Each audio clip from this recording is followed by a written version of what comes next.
All right. Welcome back, guys. My name is Jacob Davis, show host at Leverage Nation. Once again, welcome back to Leverage Nation, everybody. And today's guest is none other than the amazing gentleman that I had the opportunity to meet recently and speak to from afar, Jeffrey Deskovic, and amazing story.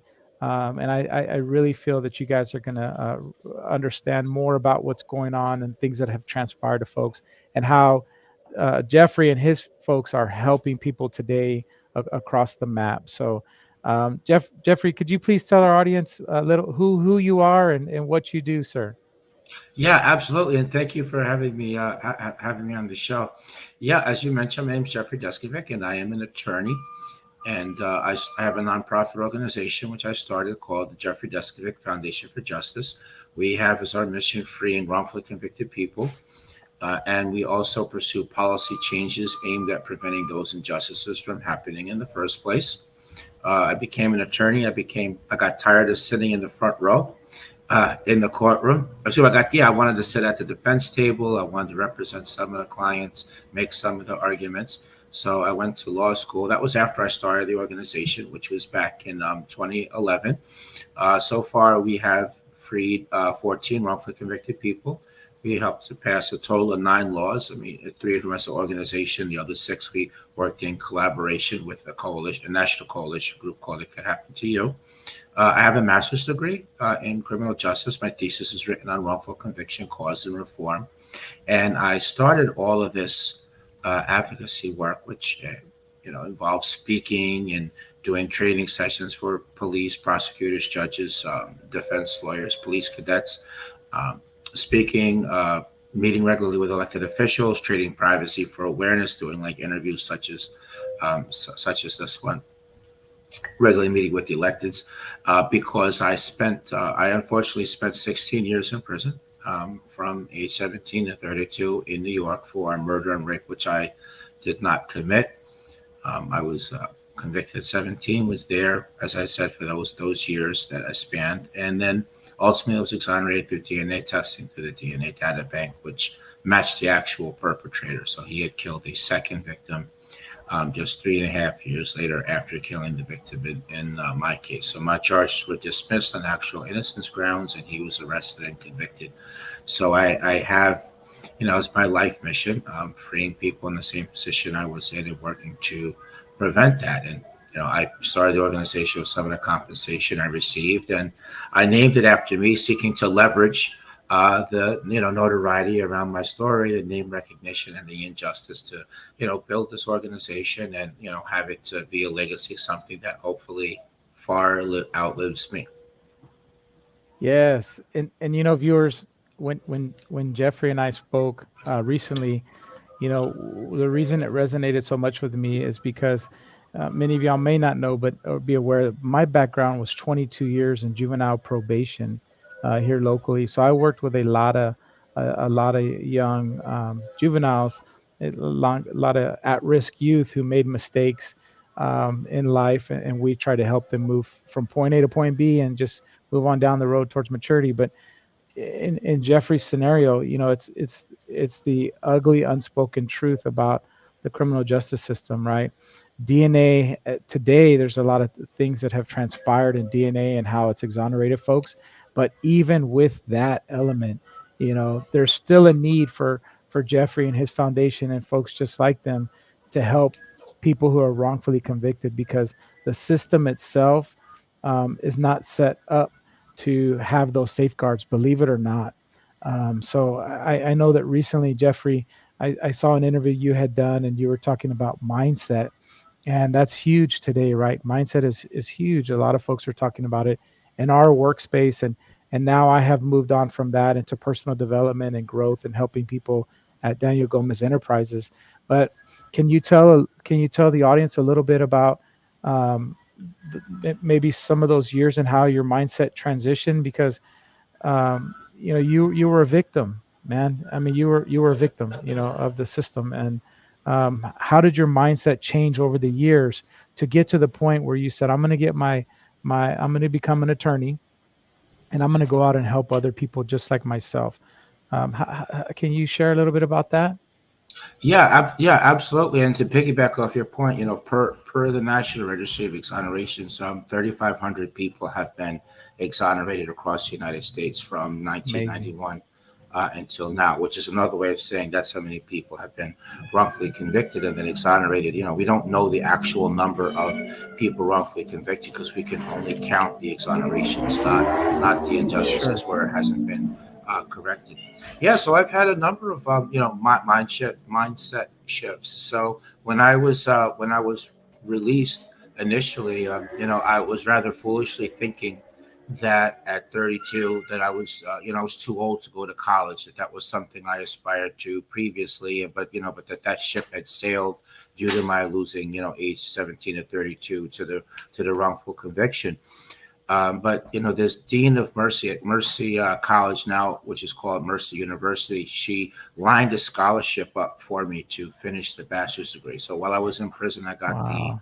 GED, I got an associate's, I got another year towards the bachelor's, and funding was cut for college education for prisoners, so I wasn't able to continue.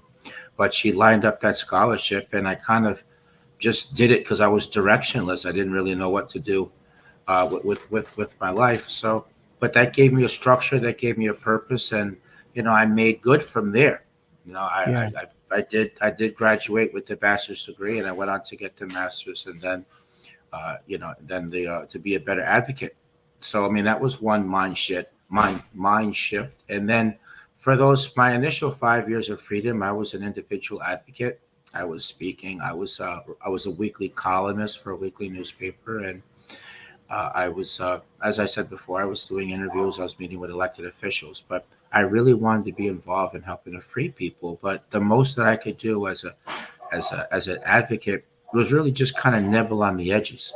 So I wrote about a couple of cases where people had been wrongfully imprisoned, convicted, and the injustices were still afoot. So I wrote some articles about their cases to bring a little awareness to their case. And I would do things like allow my name to be used in a press release for a lawyer that was seeking to get publicity on the case. And I would engage in grassroots tactics like I would help pack the courtroom, and I would physically Wow. show up so that the judge could see me there. And the hope was that some judge would think, well, wait, Jeff, we know Jeff's story, he's here, he's supporting this case, maybe I should take a closer look at this one.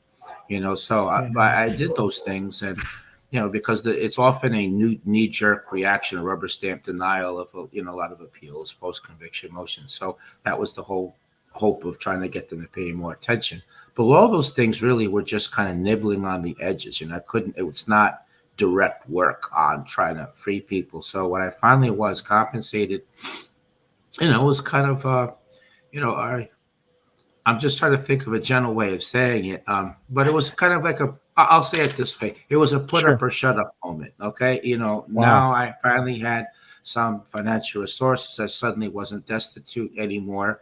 And look, do you really want to go all in on this?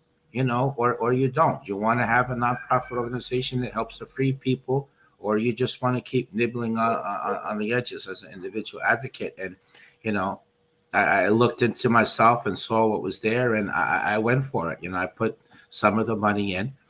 I put $1.5 million in, as people may know, it's a public record, and Sure. we've gotten these type of results. So I feel like that was a mindset shift. But then, as I said, another one was I didn't feel empowered enough. I was tired of sitting in the front row. I mean, I might have worked on the case with the lawyer. I might even have actually been the boss of the lawyer, so to speak, because that was an employee. Yes. But I couldn't sit next to them. I couldn't represent any of the clients. I couldn't make any of the arguments. So hence going to law school, and go from an individual advocate doing like paralegal type work, and to actually being a lawyer is another mindset shift. And part of that is not just how I'm perceived externally, but a lot even how I perceive myself. It was a great confidence builder. It helped me psychologically in many ways to have the law degree and ultimately the law license. So a lot even more confidence than before. And that's amazing. Jeffrey, it's an amazing testimony to persevering, so many years, and I think of so many folks, this morning I posted on Facebook or somewhere, I forget where it was, and I was just saying, what is your excuse, right? I'll do that, quite often, post some type of question or something, for some interaction, right? Social media. But at the end of the day, what is somebody's excuse, right? Like, you have overcome so much, right? And you're helping and still plugging in and being a victor instead of a victim, because I think many of us, have gone through all kinds of things, but we let that become our scarlet's letter, right? We become a victim, and then we just wear that, and we say, okay, and then woe is me. But man, you didn't do that. Like, you haven't done that, and you're stepping up for those people who may fall into that, and you're showing them, like, no, don't do that. Like, I'm here, I'm an example, like, I'm here to help you. That's amazing, man. Thank you. The words definitely mean a lot. And it's a mindset shift also to, once you've crossed that metaphorical bridge, whatever challenge or obstacle, whatever hurdle you've managed to climb over, to then reach back and help people similarly situated. I've been home for 18 years now. In Okay. the course of my 18 years of freedom, I've seen people who overcame one obstacle or challenge or another, and are reaching back to other people. I mean, some examples. I mean, I've met people that are home after doing time in prison for crimes that they did commit, and they paid for what they did, but Sure. now they want to divert at-risk youth from a life of crime and ultimately ending up in the big house. So Yes. I've seen that principle with that. I've watched people that used to be homeless who are now working at a homeless shelter for that population. I had a chance. I listened to. There was a woman, and she had survived a domestic abuse relationship, and when she was domestically abused, and now she was working with those populations. And I've come across family members who have had somebody who in close to them that was a murder victim, and now they're engaging in advocacy work. And I even attended once. I was in Utah at an event called the Collective, which is a parallel event to Sundance for documentary fame. and Oh, okay. Yeah. and this woman had a nonprofit organization, and she had survived being sexually trafficked, and now she was raising money for people that were working on freeing people that are sexually trafficked. She was raising money for that cause. So I know that this applies, and and people that have been discriminated against, and setting up scholarships, and opening up pathways for people that have been on the wrong, doing engaged in you know, who've been the target of racial discrimination. So I know that universality of reaching back extends far beyond just wrongful conviction. Oh, definitely.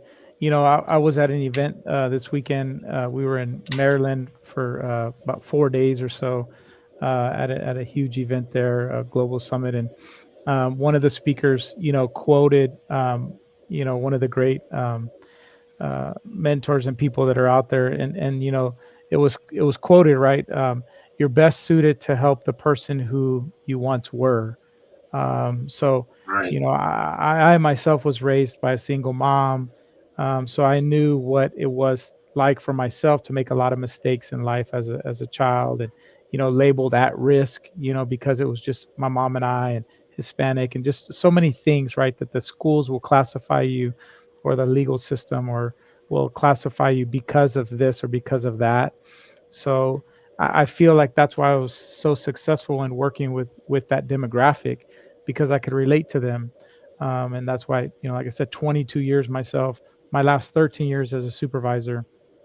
And although, the job title was a juvenile probation officer, at the end of the day, we were social workers. We helped kids move past and beyond an incident or a time frame in their life, and move them further down the road, and hopefully help them get closer to maturity, right, and different things.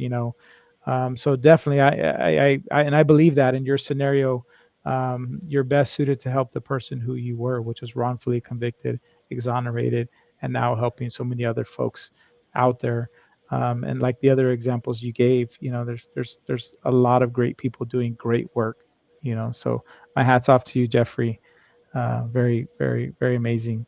So let me ask you this question. Of course, the show is Leverage Nation, and you've touched base on that, right? On leverage, how you've leveraged these things to get to where you are today and what you're doing.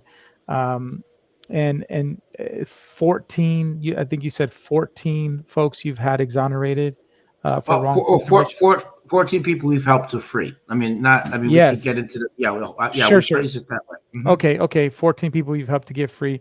That's amazing. 14 folks who could have been sitting in behind bars for who knows how many years because of something, and so that's amazing. And then affecting laws, laws that you're helping change. So let me ask you, just so that the viewers know, is your foundation primarily New York, or is it U.S. based? Or are you helping folks in other states and cities as well?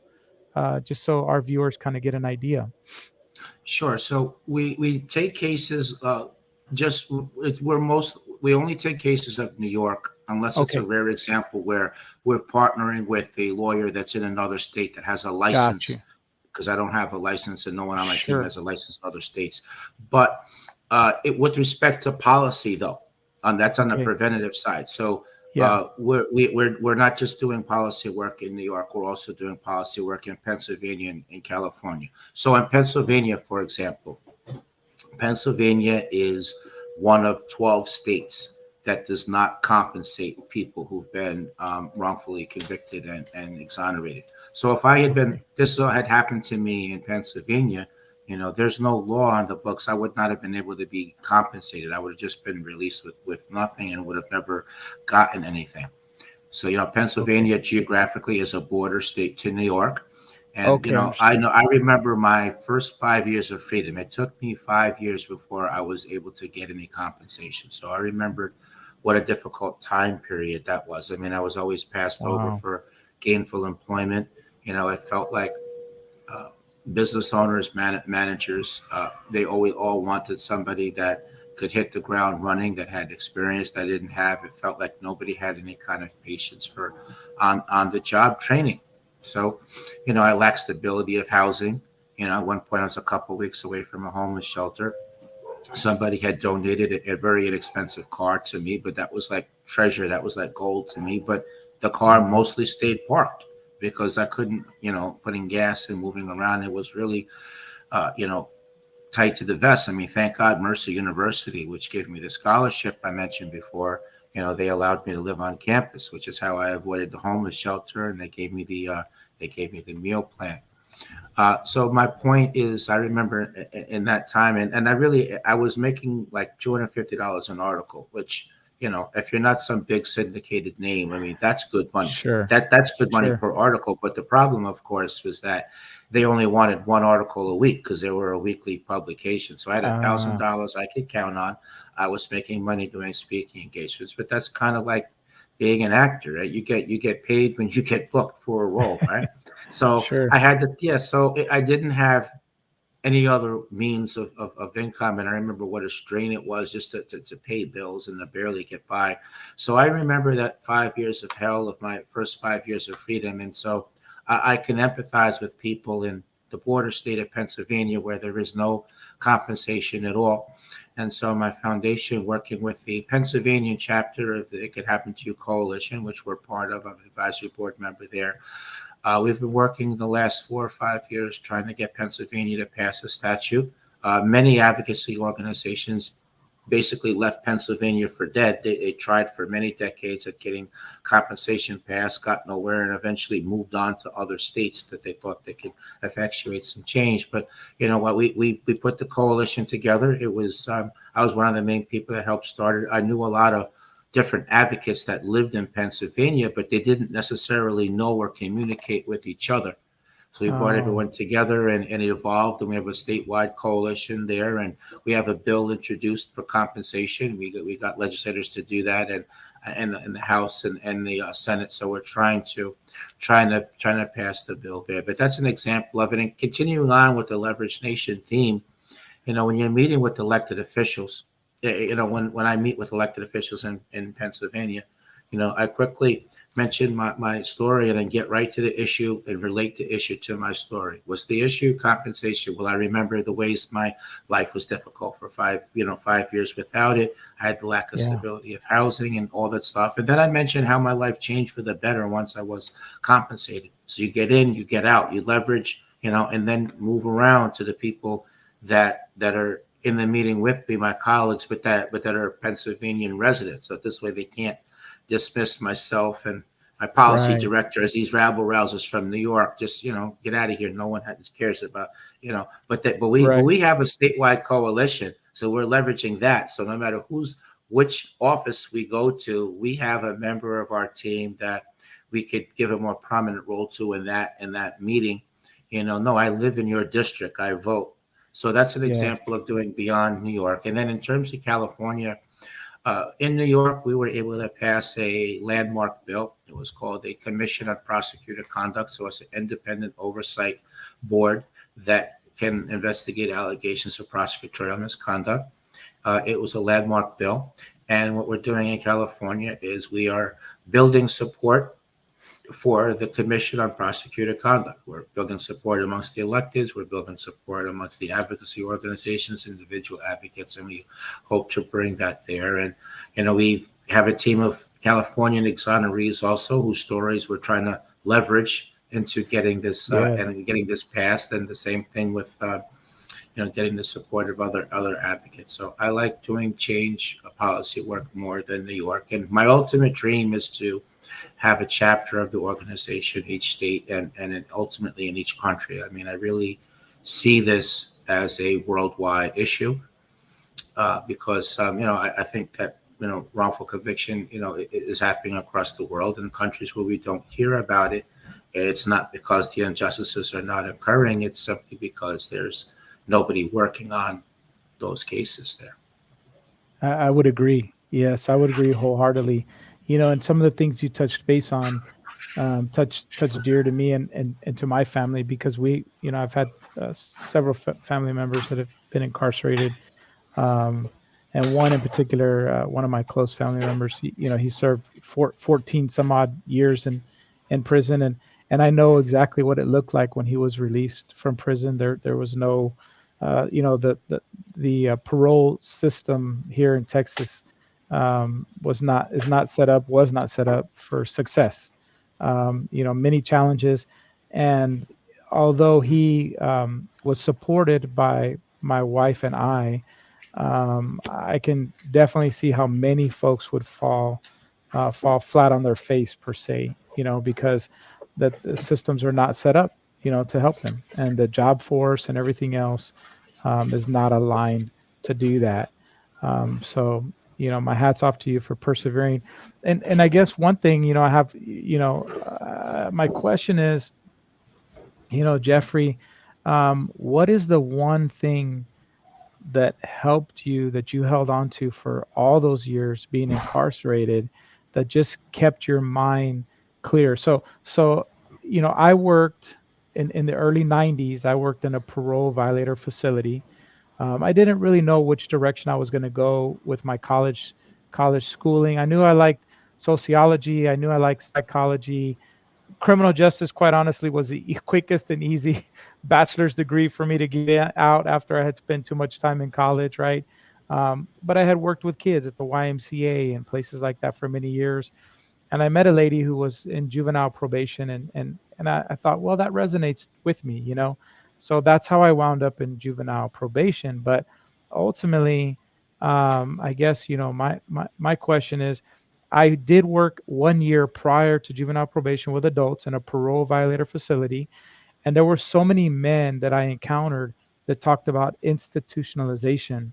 And that's a word that we don't hear so much in society anymore, but it's a real situation. It's a real word. And I know that there were men that I met that had been in and out of, being incarcerated so many years, so many times, fourth, fifth time parole violators, back and forth, because they were institutionalized and functioning in society was a struggle for them. So what if you could share with the audience, what is the one thing that helped you stay focused so that where you are today, man, it's amazing. What is the one thing that helped you?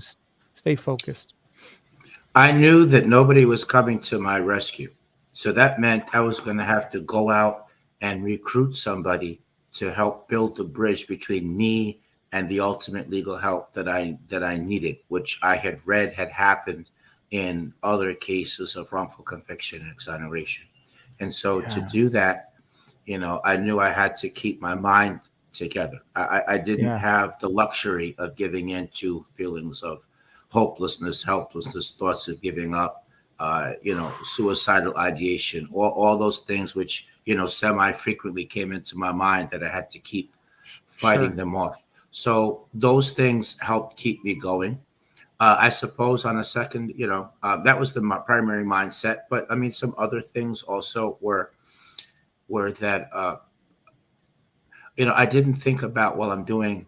My mind wasn't while I'm doing a 15 to life sentence. My mind Gotcha. was, I just have to do. I just have to hold on. I just have to hold Yeah. on for like a year or two until the next appeal, which I was sure I was going to win because I was innocent and I still believed in the system. So Yes. that mindset there, and as some other external things. I mean, I were that I would collect and read about articles of other people who were exonerated, and I would do that for motivation. And lastly, there was another prisoner there who was wrongfully convicted. Also, we had similar cases, and we helped keep each other going for 13 and a half years. I mean, I don't want to make more of it than what it was. Sure. It Sure. was we would meet once every 6 weeks in the yard, and half the conversation would be about keeping each other going morale wise, and the other half the conversation would kind of be like a brainstorm session. The Yeah. conversation might go something like, did you see the latest article that came out about wrongful conviction? No, no, Yeah. no. Do you have a copy? Who wrote it? What about the latest book? Well, is there contact information? Well, did you hear about the latest Court of Appeals decision? No, no. What was the issue? And are they applying it to old cases? So it would be like, what's the next move to make? What's the next law? What's Yes. the next person? And that's what would be the conversation. So that helped me continue on as well. And that guy, whose name was Frank Sterling, I want to share with everybody that, he was in fact exonerated 2 years after I was. Frank did 18 years. So I wasn't naively thinking that he was innocent just because I happened Sure. to be in prison and was, but he actually was.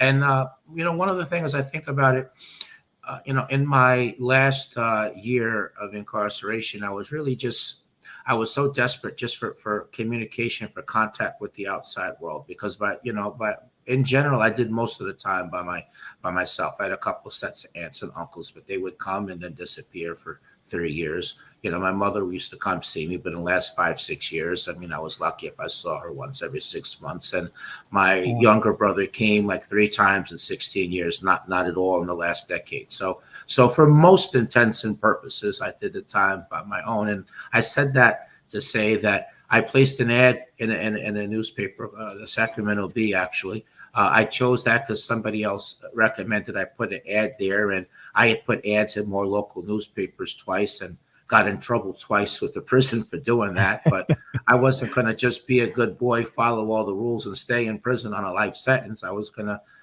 take my chances. But I wrote there, and somebody answered. The point, though, is that somebody answered. Actually, somebody who had been a crime victim, and he wrote me back, and I was openly asking the stranger. We wrote for like about a year. I was openly asking the stranger that I didn't know from a can of paint.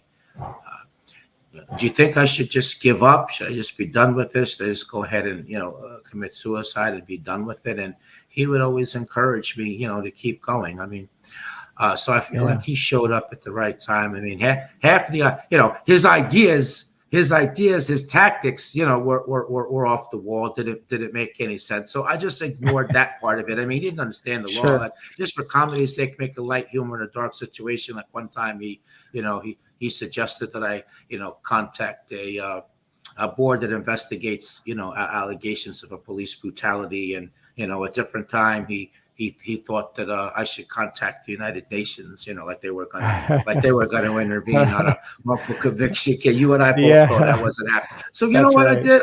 I ignored his tactics, he meant well. He really didn't know what he was talking about. I just paid attention to the morale Sure. stuff. So all Yes. those things were how I kept going.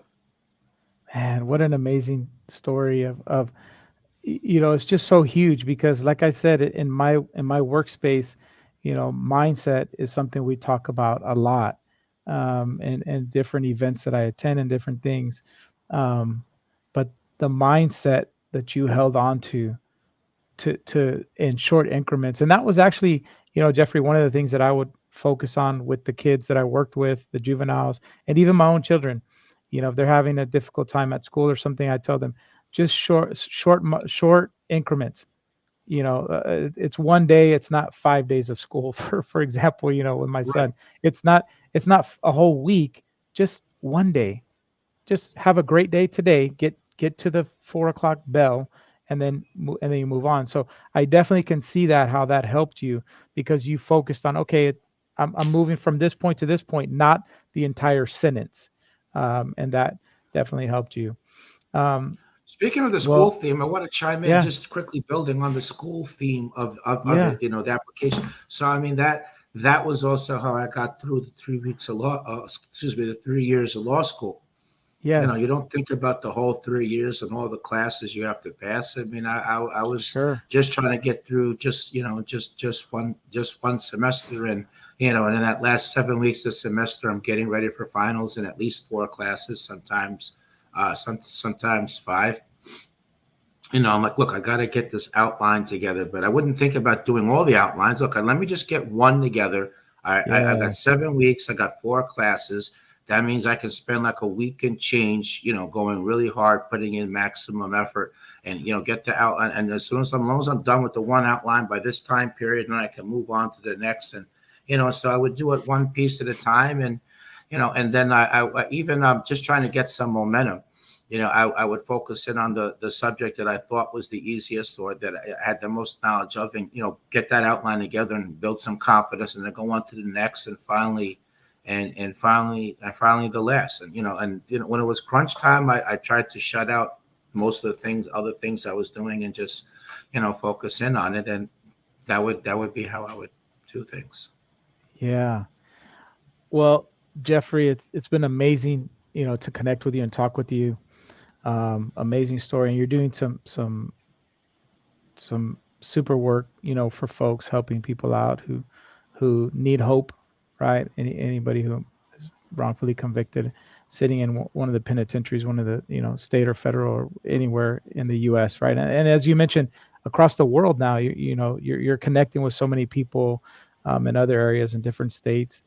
If there's anybody, if there's a viewer or has a family member or somebody that says, you know what, I want to talk to somebody who can just help me because I believe my family member or my friend or whoever it may be wrongfully convicted, how can they reach your foundation, or how can they even support your foundation? Can you tell the audience how they could do that? Yeah, absolutely. So we have a website, www.deskovic.org. Okay, There's a web form there. People can email me through that. We're also on social media, on Instagram, Deskovic Foundation, on Facebook, Jeffrey Deskovic Foundation, and also have my own profile there, which I use primarily as an information dispensing tool, bringing light on the advocacy work. So all those platforms all have a messaging system, and I answer the messages, and so people can reach me that way. In terms of supporting the organization, if another podcaster or Blog Talk Radio or someone a regular traditional media, they can certainly sure. recommend there to me. I mean, places, schools, whether it's colleges, universities, high schools, other educational institutions. Sometimes they bring in speakers. So if you've liked what you've heard, you can put a bee in the bonnet. Bring me to the attention of there, and that's usually Yeah, how I get booked for speaking engagements. Someone suggests something.